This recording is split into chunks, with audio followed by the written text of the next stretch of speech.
as you know, John has been working on the history of Lee since before we started celebrating the centennial, because he's a historian. That's what they do. So he's been interested in this topic, and it was certainly something that we needed. So he and Lewis have kind of dug into this, and we split up the time periods. And this is an area, this time period from 1947 to 1960, is one that John had done research on before we started our big celebration. And it's really a very interesting and transformative time in the history of the institution.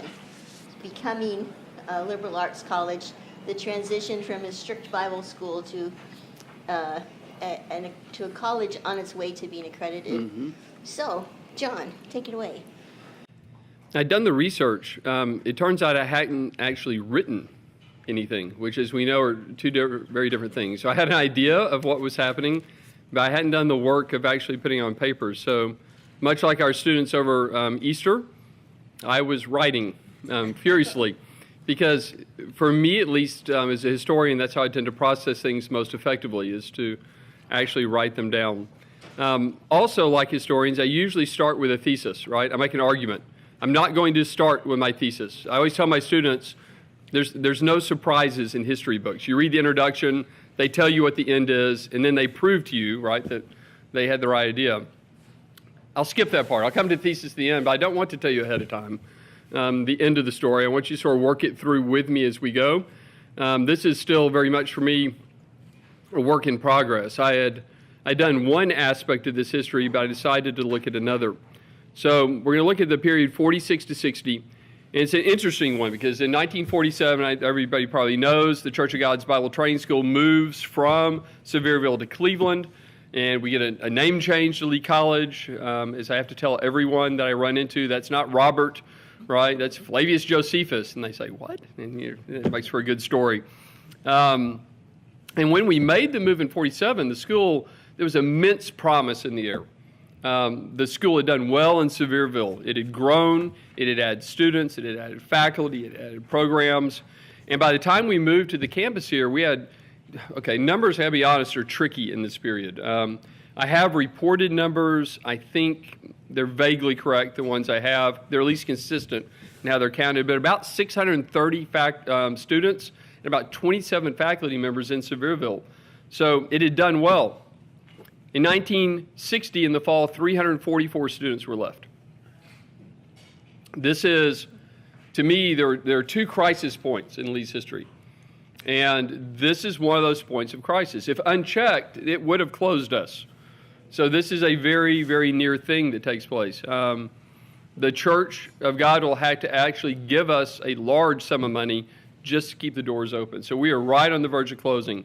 So that's why I don't want to give you my thesis, because I'm going to tell you why I think that's true as we go instead of telling you up front, because that makes it, I don't know, a little bit more like Murder on the Orient Express or something like that, and less like a traditional paper. All right, so first, a little Sevierville. Tons of optimism in Sevierville. When we'd moved up there, we had left this motley collection of buildings and facilities that were here in Cleveland. The school was sort of tucked into whatever corner the church could find it here in town. And to go to Sevierville, where we took over a small school that had been there, and I just blanked out its name. Murphy College, right? When we took that over, we actually got a real school. It had administration buildings and dorms and buildings for classrooms, and it was definitely still the Bible training school. And if you haven't thought about this or haven't read about the history of this, Bible training schools in this period are really common from that sort of 1900 through the 1930s. They were and actually are everywhere. There's one downtown in Cleveland today, is there not? Right? So it's not unusual that you see these things opening, but it's a specific model. It's not academic. It's not an academic model. It's a Bible training model. The courses of study are usually short, anywhere from 1.5 years to 3 years. The Bible is the central textbook, and you do whatever you need to do around the Bible to get people prepared for ministry. We found out in 1918 that included things like learning to read, right? So very early on in the Bible training school, those extra classwork were things like literacy and basic mathematics and geography And that grew over time by the time you got to Sevierville. But it's very pragmatic sort of education. And so it's what do you need to do to go into ministry was the question.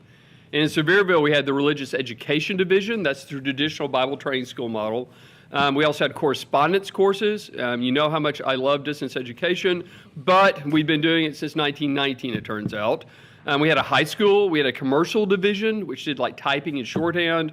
We had a music department, which best I can tell really meant applied lessons primarily for those faculty. And in 1941, we added a junior college. So that's not a traditional model of school, and we won't actually get there in this period. But they're doing well. It's a huge upgrade. After World War II especially, there are a lot of people coming in. For the Church of God, it's a different paper. Their orientation to the state and to the military is an interesting one. But we welcome GI Bill money. Let me put it that way. There are advertisements advertising for people to come in on GI Bill. And we were doing beautifully. It's a great article. There are a lot of married students coming in, older students, and there was no housing for them. So they got some kind of deal on used trailers, like streamlined kind of trailers. And they bought 20 of these things and put them in a field, and that was married student housing, right, over on the side. And in 1946, they built a brand new dorm, an 82-bed dorm, 3 stories tall. It was the pride of the school. So clearly they're not thinking about moving at that point. When the Bob Jones College campus comes open, it's a huge opportunity. It can accommodate up to 800 students comfortably. At the time, it was a very modern plant and facility, except for Old Main. It was an amazing opportunity, but Sevierville was a success. I mean, if you look at the years there, and I've been told that the people that attended Sevierville BTS, it's a very romantic sort of remembrance of what things were like then, or the Bible training school model. So we come to Cleveland. So why do you come to Cleveland? Most obviously the physical plant's a huge upgrade, right? Second, if you think about it, maybe you don't think about it, but at the time, the Church of God's major institutions were, you had the Church of God headquarters here, you could bring your flagship educational institution here, and then the third piece of that was the publishing house. And those 3 things together, really the core of sort of Church of God institutions at the time. I mean, to be head of the publishing house is really, really important. You can bring them all back to Cleveland. There's great stories about Bob Jones. I thought about telling a lot of them, but I'll just tell one.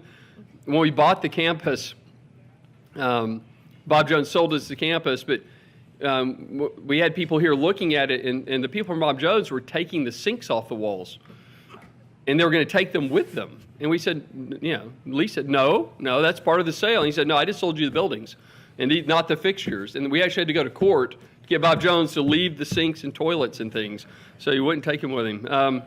Anyway, we move here.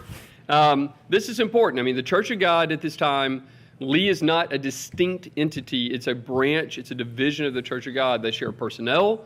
They share resources. They share buildings. All of these things are intermeshed together. As one politician, that's not what I wrote. Publication is actually what I wrote, put it. Lee College is caused by the Church of God as a whole and can justify its existence only by the service it renders to the church in general. So it's very much part and parcel. And then, of course, you get the name change. I think the name change represents the sort of the ambition of the church. The title I gave my paper, which I didn't give you, was Promise in Crisis, but that's the promise. You're going to come back here, you're going to get everything unified, and Lee College means that you're stepping up to a new level, right? You're thinking about Bible training school, but now you're starting to think about academic respectability. You're starting to think about accreditation. You're starting to think about stepping up into a different set of competition. Before, you needed to only appeal to the Bible training school model into the school. Now you're trying to compete with other schools who are going to judge you by different criteria than the Bible training school. Now here's where I may need some help. I'm pretty convinced this is true. I've seen sources that say this is true. I have not seen compelling evidence to say this is true. But I believe that the Church of God in this era was going through, here's my little bit of Latin, transitus. I don't know if I said that right. Transition. But transitus, Franciscans use this a lot. Talk about when Francis died and goes to heaven. The Church of God in this era is having a generational shift, and this is immensely important. I don't know if you know names, but I'll run through a few. In the period of this paper, so 46 in the 50s, J.B. Ellis, Alda Harrison, T.S. Payne, F.J. Lee, Nora Chambers all died, right? E.J. is it Boehmer? Boehmer. E.J. Boehmer retires after 25 years as the was he assistant general secretary? He's the treasurer for the church. There is a generational handoff taking place, and this is important. It's important for us today, actually. I think if you think about it, I mean, when people like Carolyn and Dr. Kahn and people who have created this modern university, you know what the borders are because they know. And they signal those things. They signal in faculty meetings and ask the president and a lot of other ways. Those boundaries are already created. And I think the Church of God was there as well. As long as the founders are there, you know what's acceptable and not acceptable because they'll tell you what's acceptable and not acceptable. It's challenging then when you make this shift, right, between one generation and the next, because what everybody knew just because they knew, there's questions to be asked, right, sometimes about doctrine, about practice, and I think in this period we see that taking place, and that's going to translate also to the school. So one of the arguments I'm going to make is these transitions are tough, right? They can be rocky if they're not managed well. I'm not sure this one was managed especially well, and I think that is part of the answer for why the population drops.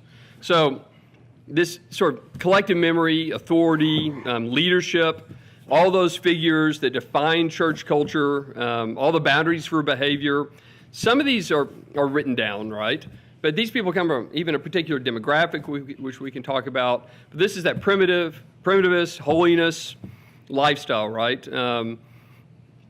Common sense reading of Scripture, in clear sort of acceptable behaviors. If you go back in the Church of God General Assembly minutes, there's, of course, Church of God doesn't do creeds, but even before the statement of faith, there is in the back a supplement which lists decisions the General Assembly's made over time. And some of these make perfect sense over the long term. Some of them are products of culture at the time. So if you're talking about initial evidence, right, being filled with the Holy Spirit, right, as tongues, well, that holds steady, correct? If you're talking about bobbing women's hair, or my favorite, not trading in cotton futures, which was forbidden, right? That's of a very specific place and time. That's of a culture, right? I mean, initially you could not only not use tobacco, but you couldn't grow it, handle it, sell it, or it sounded like come within 3 feet of it. I mean, it's a really distinct thing. One of the doctrinal disputes then that takes place about the time you see this transition, right, this transitus, is a question over sanctification, the question of sanctification. It's not that, as best I can tell, I'm looking at Lewis and Peterson, these people, make sure I don't mess this up. As best I can tell, there's always some variance in the church here. And I wish David was here, because I'll quote him. Maybe I'll quote him because he's not here. As David Roebuck puts it, he said, the historic anti-creedal approach of the Church of God allowed for the development of some diversity on theological matters, because there's no creed, right? So you have a little wiggle room. This had been especially true regarding the doctrine of sanctification. So many members of the church held to sort of a Wesleyan belief that you're converted and then progressive sanctification. You become more Christ-like over time, right? But that also left open the possibility that you could lose salvation in sort of that process. Then there's a more definitive argument, right, which says you're converted, you're saved, maybe once and for all, maybe not, but that you can become effectively sinless after that point. So not just definitive as in once done, but definitive as in a sinless life thereafter. So I wouldn't say, I mean, David, because he's kind, says there's some leeway. I would say that's a lot of leeway. But when, as the church, I think, as this founding generation is passing, it's important for the church to sit down and not just have a supplement, but say, okay, so what is it? What's the declaration of faith of the Church of God? We need to set some boundaries down, not a creed. Is it just that the creeds are said? Is that what makes it a creed, that you recite it in unison? Look at more down there. Declaration of faith doesn't use the word creed. Doesn't use the word creed. Exactly. That's what I thought as well. And it's interesting because there's a young theology professor at Lee, D.C. Barnes, who's preaching progressive sanctification, and this is one of the things that got people fired up at the time. I have a great picture of this young guy, and this got people really worked up because he's in the flagship of the church doing theology, teaching this. I looked and looked. I can't tell that the Declaration actually clarifies what the teaching is there. I think it clarifies that there's flexibility in teaching there. But still, it does do that. So it's not a creed. It's a statement of faith. It's a statement of faith which is ordered to be printed and put in every classroom and office of the church. Every church has one. And it's at this point that Lee faculty and staff start to have to agree they will not teach or publish anything contrary to the Declaration as a whole at the time. So I think this is an important sign of that transformation in my mind, right? That you had a generation who knew what was what because the founders were there. But without the founders, there's a need for something like the statement of faith, right? There's a need to sort of get things locked down a little bit more, even if you never say it in unison. The other thing that's happening then within the church, and this is I'm even less certain of, I read it, I hear people talk about it, but I didn't have like the 400 hours to pin this down, that there's also this socioeconomic shift taking place in the church in this generation. This is part of a bigger deal. So this is mainly a Southern Appalachian church. This is after the New Deal. It's after World War II. And the South becomes more prosperous. There's a lot more people moving into the middle class in this period. These are good times economically. And from a church base that is largely rural and Appalachian and poor, suddenly you have people moving into the middle class, but you also have people converting to the Church of God from the middle class. So you start to get these suburban and urban churches. Now, you may have a study of this. I don't know where it is. I don't know if anybody's ever gone through and done the really tedious, awful work of proving that that's true. It makes sense that it's true. But if you went there and looked at new church openings, or if you had some poor grad student slogging through census data, you might be able to really prove that there was this shift taking place. But it's sort of everybody just sort of agrees that this took place. So I'm, for the moment, just going to go along with that. As a nation, though, certainly we saw more prosperity. This would be nice. GNP grew by 250% between 1945 and 1960. That's strong economic growth, right? So these people that are entering the church, either entering the middle class that are middle class, they also bring with them some middle class expectations about culture and about housing and about a lot of things, including education, right? What is a good education? And education isn't necessarily only for ministry, but it's also for your professional life. And the BTS model doesn't necessarily meet the needs of sort of a middle class expectation for what college is. Now, the JUCO, which was liberal arts, sort of filled the gap a little bit. The junior college, it was liberal arts, you had 2 years, and people would transfer, but where's your last loyalty going to be? It's not going to be at the liberal arts 2-year degree. It's going to be at UTK, it's going to be at Vanderbilt, it's wherever you get your last degree.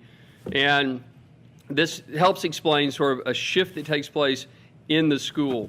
One person that's written about this sort of says that there's this generational shift between the traditionalist Bible training school, sort of a progressive wing, which is interested in not becoming, New York University, but is interested in becoming a Bible college, which would be a much more progressive way to look at things. And so these are still distinctly Pentecostal in practice, in belief, right? They're not leaving that, but they are looking for more in a college, looking for a different sort of education. That transition, demographically, that transition generationally, that transition on college needs to be handled well, or it might not go the way you want it to. And to be honest, and this is what Carolyn mentioned. I could go through all this. You don't want me to. I go through every point of how they changed, but by and large, what's happening is a move from the Bible training school model.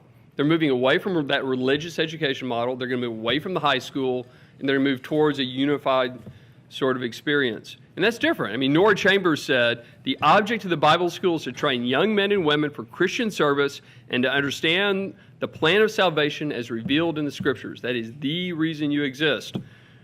The people that are looking at the Bible college are looking at a bigger idea of what kingdom work is, right? One that we know. We talk about all the time here as well. So this shift is going to be taking place. And the traditionalists are a little suspicious, honestly, and rightfully so. If you're wed to Bible college and you love Sevierville and you see this happening, you should be worried, right? Because they are definitely leaving that model. And in the 50s, the Church of God publications are full of letters and editorials and cartoons and things, promising that it's going to be okay, right? That we're still good. And the specific language of it that I saw a lot, and you'll see, I gave you these funny, I like the "it's unusual" one, by the way. It's unusual. That's Lee. The one you see over and over again is this three-part, which I just lost. This three-piece thing. It's fundamental in belief, Pentecostal in emphasis, and worldwide in perspective. It's interesting the worldwide goes back that far, right? There's a whole paper to be written about the relation between fundamentalists and Pentecostals in relation to Lee and the Church of God. That's an interesting thing that they would claim fundamental in belief, because most Pentecostals, while they played well with fundamentalists, didn't identify as fundamentalists. That surprised me. Yeah, a lot. So the fundamental belief was the consensus fundamentalism at the time. Right. And so, if you can't read it, if you look on this little cartoon like Which Way, I love that one, the hand-drawn one. The second roadblock on the bad side is modernism. Yeah, So when they're talking about fundamentalism, they're meaning it just like you think they mean it, right? And that fundamentalist modernist split of the 20s and 30s, I can recommend a good book by a guy named Carpenter about this period. Fundamentalists didn't die after Scopes. They just went underground and networked better. They became, if anything, stronger during the 30s and 40s, not weaker. But it's interesting that Lee is saying, don't worry, right? We're making some changes, but we're fundamental in belief, Pentecostal, right? Worldwide in emphasis. This is important. Later I can read you all the little rocks. I know that you can't read them very well. I blew them up really big for my tired eyes. It's interesting that communism is sort of in the middle. No, it's not in the middle. It's on the bad path. Are you kidding me? No. It's a horrible, horrible thing. Godless communist.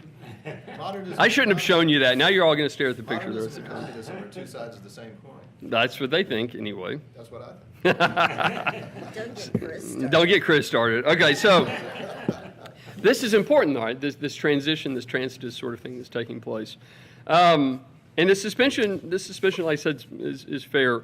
Our vice president at the time, E.M. Tapley, says over and over, there's editorials everywhere by him saying, don't worry, it's going to be okay, don't worry. He said, we changed our school name without deviating from our divine prerogative. You get that sort of language a lot, that it's going to be all right, that we're going to have holiness standards will be undimmed, but we're moving to this new model. And honestly, at first glance, I really ought to put my watch out. If you look at Lee's campus, there's not a lot of change.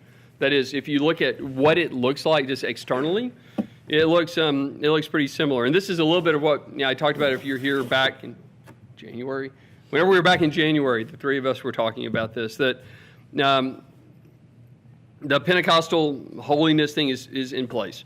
That Lee took seriously his parental duties. Good quote. This is from the catalog in 1955, I think. Parents who send their sons and daughters to this school may accept that their association shall be young men and women of good moral character. Anyone void of this essential trait need not apply for admission. A student whose ideals and manners are out of harmony with those of right living becomes a menace to the influence and reputation of a school of this kind. So again and again and again, they're saying, I know it looks different than what you did, but we're still absolutely Pentecostal holiness. And you get all the usual things, no dance halls, movie theaters, unsupervised dates, football games. You need to have, although it's been really fun talking to people about how the standards for the length of dresses change, right? So first it's, you hang your arms all the way down, it's fingertips, right? Or it's 6 inches below the knee, then it's fingertips, then it's the knee, then it's a cupped hand, like you make a fist, so you got that off. And so I don't know exactly how that was measured, but you definitely see the hemlines change. But in general, during this period, that's not happening. That's after 1960. And what I have always thought, it was pretty easy to be holiness in the 1950s because everybody looks like they're holiness in the 1950s. They all have short hair. They're all dressed well with collars. I mean, the style of the 50s makes it easy to be holiness in some ways. Okay, so this is happening. There are a couple of weaknesses on campus that hurt the management, I think, of this transition. One is in the school's leadership. The leadership was not only generationally removed, often from students and even the students' parents. They didn't only just because they had a really traditional view of holiness or orthodoxy. That's not it either. The fact is, as best I can tell, the presidents viewed the presidency a lot like somebody in the military views a campaign ribbon. That is, and if you're in the military, you might have to go to the Pentagon for a couple of years. My friends call this the PowerPoint Ranger badge that you get. And you go work in the Pentagon for 2 years, and you get the badge, and you show you did it, and then you go on to more important things. There were 6 presidents in 14 years in this period. So the turnover is really high. And none of them, well, only one of them, and he didn't fare very well, had any experience at all in higher education. I mean, these were all church leaders. And Lee was, like being assistant general overseer or being on the council or being the editor of the press or working with the youth, it was a good badge to have either at the end of your career, you've already been general overseer and you're like, this is the last thing, or it's a really nice thing to have on your way up the ladder. So these people weren't investing lives in this place in a deep, meaningful way in that sense. You know, they were interested and they wanted to do a good job, but it wasn't their life's calling. They really didn't understand the new model at all, and if they did understand the model, it's more the Bible training school model. And so I think this is problematic, shall we say, that you don't have people that have a sort of a long-term commitment to higher education. You see the same pattern with the faculty, I think for different reasons, though. In 1938, only 3 faculty members had a bachelor's degree. That was the top degree, right? The Church of God, interesting, was always interested in credentials. I mean, Nora Chambers was the first teacher, because as best we can tell, she's the only member of Church of God with any degree. She had a 2-year Holmes Bible College degree. And I think I put on the bottom, yeah, underneath one of these, I put, things got better. So in 1948, you can see the numbers. In 1959, you can see that the church is working to improve its numbers, but it has to. If it's going to compete, right, on this new model, if it's going to win accreditation from the Bible College Accrediting Agency or from SACS, you've got to get better people. You've got to get better people, right? Like Carolyn eventually, that they bring in, that they say, one of the reasons, right, that we need qualified people. Eventually, we're pulling people off the mission field so we can get PhDs into the school. So why is this? Why is this the case? Why does it look like this? It's tricky. These people taught high school, junior college, applied lessons all at once. So they weren't just high school teachers. They would teach some high school and some college and some JUCO. It was a mashup. They didn't get paid much, right? They worked tons of classes. And because of that, you'd expect high turnover, and high turnover you got. Over this period, I think there are only 4 people that persisted. So the turnover is just rapid. Between 47 and 59, only 4 out of 24 faculty stayed for that 12 years. So you just get a lot of people turning over in a hurry. And frankly, a lot of them are not especially well qualified for the new model. And in part, that's because you're hiring out of a denomination, right, people that don't have the training. It's not that they might not want it, but they have Bible training school degrees. So all those some college people, almost every one of them has a 3-year religious education degree from Bible training school, which is good, kind of. It's better than nothing, right? But it's not what you need for the new model along the way. So all this being done. I want to leave some time to talk about some other things. These changes then. One of the things that the school does is that it begins to streamline, right? It begins to discontinue the high school. The religious education department is slowly de-emphasized and dropped. The correspondence classes are dropped. The commercial training is dropped. So slowly they begin bringing in all these sort of pragmatic, entrepreneurial, which is a great word for the school now as well, things into one model. And they also start pursuing accreditation. A long, sort of different story. But they get accredited first by UTK, will accept our transfer hours. That was huge. As far as I know, the only person they accepted, but UTK accepted transfer hours. That was a big step. And then we got SACS accreditation for the high school and junior college. And we got a Bible, the ABC accredited our Bible school. And we finally in December of 69, get SACS accreditation for a 4-year liberal arts school. I mean, those are all markers of a school trying to engage the new model, right? Trying to compete in a different way. And that's just hard to do when you have inconsistent leadership and you're trying to make a transition and you've got a generational shift and all that's happening at the same time. It's me moving forward sort of quickly. So I think I put the enrollment numbers, did I? Yeah, that's not good, is it? This is what you don't want to see. 630, 581, 466, 368, 344. That's failing. All right. You know, I have some students who have come in and said, have almost these sort of numbers in different ways. They said, you know, what can I do? It's like, well, that'll be hard now.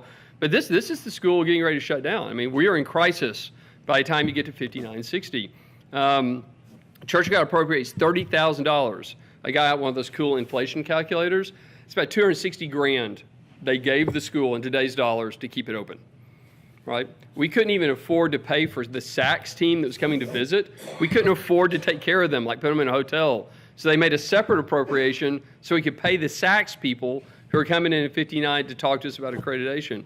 I mean, we're right on the verge. This is a shortfall that ends the school eventually. So now I'll go back to the thesis. So what happened, right? You have this promising start in Sevierville for this more modern college. Things are going extremely well. And then we make the move, and there's this great new campus, and it's centralized. Everything's going well.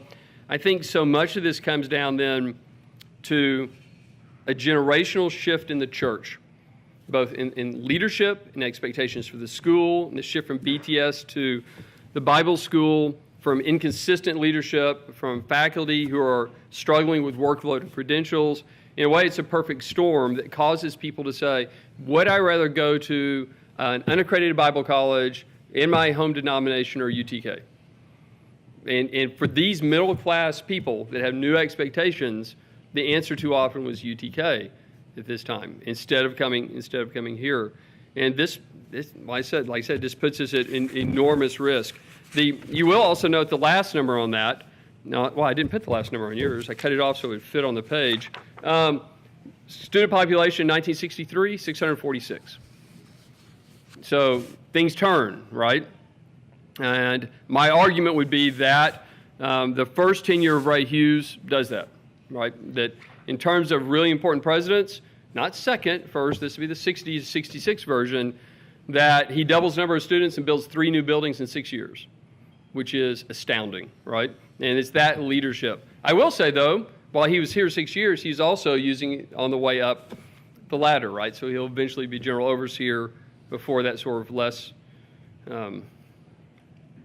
where I want to look for, ill-starred second effort at president. Okay, I went that last bit quick because I just want to talk with y'all and see what you think. It's easy to do steps in like moving various administrative units and shutting down and opening and looking for accreditation. Those, for historians that have records, that's easy to do to get that kind of timeline and set things. Always with history, the better question is, so why things happen and interpreting the history. What do you think? Does that make sense? I mean, so how do you almost close a school that's so successful in less than 2 decades? And I think it's that transition, how the transition's handled. And there's some things I just can't get to. Sadly, our archives for the school are almost non-existent before Ray Hughes.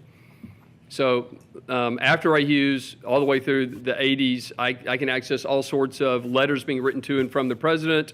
I don't have those for this period.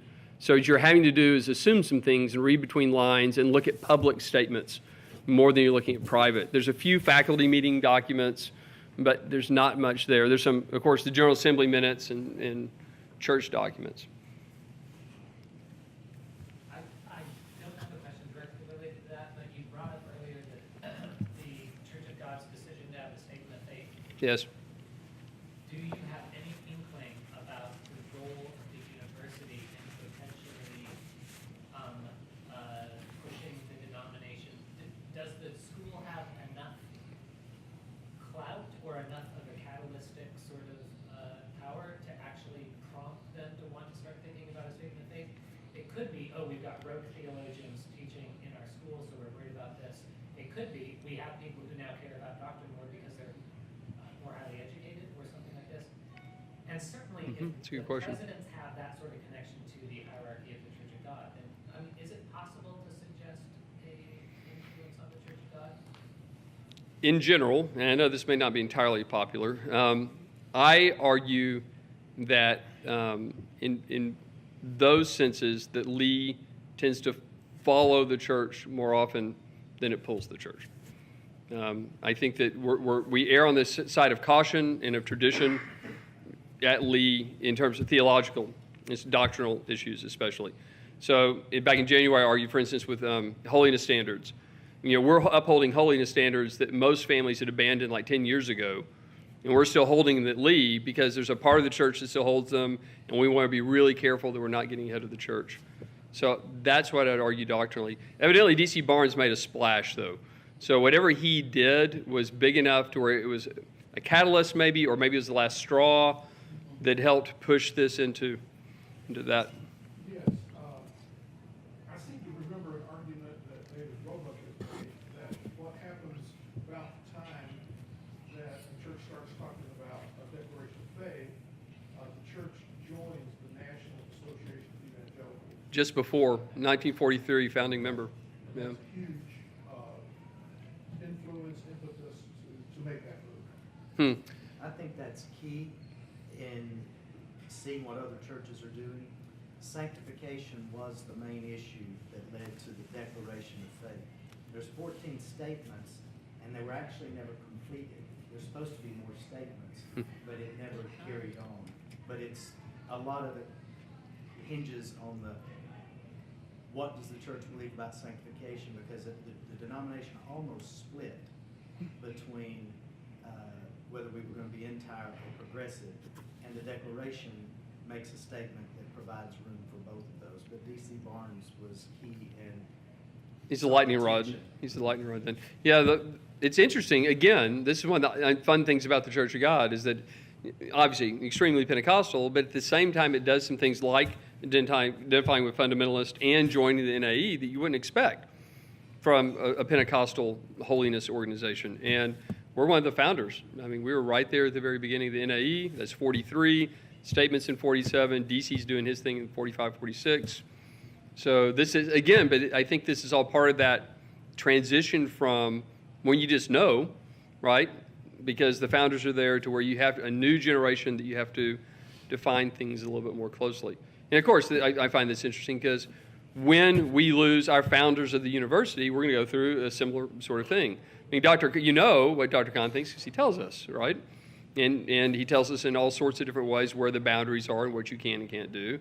But when he leaves, that authority, right, that he has built and that respect that he's built that defines those things that we don't kick against the goads, right, that the next person won't have that automatically. So then do you start writing it down?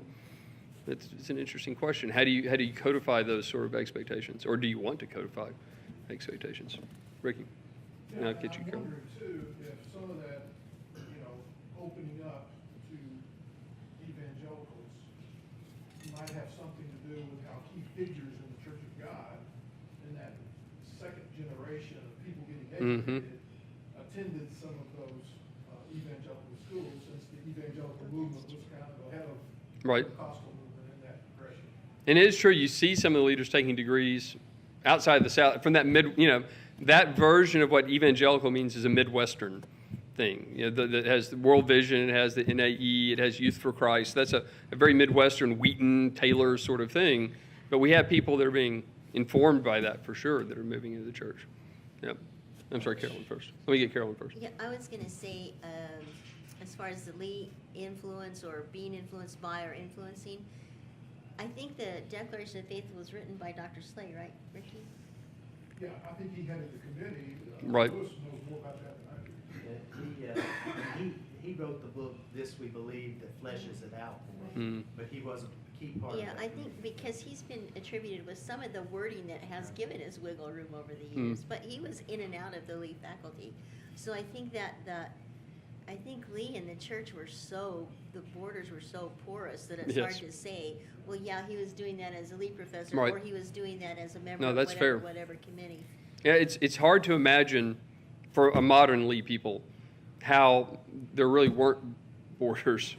Yeah. I mean, it was the lines were so blurred between church, school, press. If you look at early financial records, there's money going, big chunks of money all the time, loans and grants and money moving between the press and the school and the school and the church and the church and the press.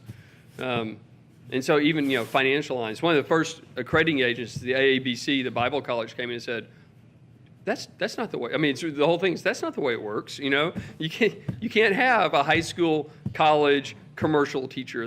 That's and it's part of the process that it started to take place in the 50s and it's finished in the 60s of clarifying these lines, more so at least. Yeah, Chris. I'm just throw I'm sorry. one other thing in before we go to Chris, because he's going to talk about mixed bathing.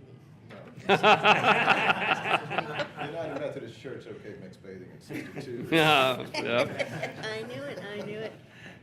I think another partial explanation for the decline in enrollment could also be that if you wanted to go to BTS, you could just go. If Right. you were 14 or if you were 37 or if you had no education, if you had to learn Right. to read first. But when they started moving toward accreditation and Mhm. acceptability, then they had to say, well, no, you can't come unless you've had high school. Right. Which for High school that, for graduate. the nomination at that point, that was IBAR. Right. No, that's very true. I didn't read the quote. There's another quote from that first AABC report that says, we really admire what you're doing, but you got to be careful you don't get too far ahead of your constituents. That there's a whole constituency, that's that more traditional, rural, right, coming from marginal schools. Don't get too far ahead of those people or you'll lose them. And that may have been part of what they were talking about. You're right, because this is where you start to see expectations. They also made them take the GRE, which was different back then when students graduated, and it's not good. It's not good. Chris? Now, my question was, I would think that the returning GIs, who would have a lot to do with it, did they change, Lee, because were they looking at other, at that time, mainline churches Right. still had viable schools for the most part? That's a really good question. Before That's the dying of the light. There's a great cartoon that I didn't use that has a picture of servicemen running to Lee. It's like, hurry while you still can get GI Bill benefits. And I thought about that. I didn't have time to do it, but it'd be interesting to know I'm not sure you could get to it. How many? Actually, I do know where a couple of these numbers are. How many vets were on campus? Yeah. Because those are people that have had a very different life experience that are not Right. 18 Not kids. coming right out of Meigs County. That was a huge impact after Vietnam. There's what? That was a huge Yeah. impact after I have Vietnam. amazing letters from parents and presidents during the Vietnam era, talking about deferrals and inability to give deferrals and service and those things. John, I think you see Lee College as it was in those days intricately associated with the Church of God. So, and presidents were typically people coming off the executive committee or people on the way to the executive committee. And so I do think as the church was trying to become more mainstream by joining A&E, Mhm. and the Adult Association, I think they're pushing the same thing for Lee University. But the presidents typically were churchmen. They were not educators. Right. But I think there was a lot of collusion between publishing house, denomination, and Lee is this trilogy of, just Church of God. Right. But I think it was striving for more national recognition. Sure, absolutely. Striving for growth, striving for a kind of broader acceptance, even within the development community. Otherwise, only to join NAE if you just want to be Pentecostal. Mhm. So I do think up to that point, it really is a Church of God influencing Lee more than Lee influencing the Church of God. That's probably fair too. I think it's an ongoing challenge at Lee, right? As we continue to compete against, we just moved, 5 years ago in the U.S. News, the blessed U.S. News rankings, to compete against master's grading schools.